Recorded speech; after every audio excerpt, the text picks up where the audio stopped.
নববর্ষ উদযাপনের অংশ হিসেবে আতশবাজি ও ফানুস ওড়ানোর সময় দুর্ঘটনায় রাজধানীর বিভিন্ন জায়গা থেকে ৫ জন দগ্ধ হয়ে জাতীয় বার্ন অ্যান্ড প্লাস্টিক সার্জারি ইনস্টিটিউটে চিকিৎসা নিয়েছেন। আহতদের মধ্যে ৩ জন শিশু। এদের মধ্যে ফারহান নামের এক শিশুর শরীরের ১৫% দগ্ধ হয়েছে এবং তাকে হাসপাতালে ভর্তি করা হয়েছে।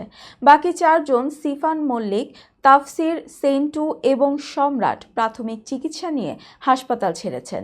তাদের দগ্ধের পরিমাণ ১% মতো বলে জানানো হয়েছে, তবে তাদের দুর্ঘটনার সঠিক বিবরণ এখনও জানা যায়নি।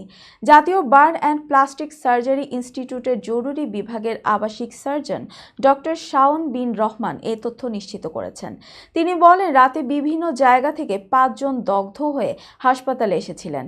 তাদের মধ্যে ১ জন শিশুকে ভর্তি করা হয়েছে, বাকিদের প্রাথমিক চিকিৎসা দেয়া হয়েছে।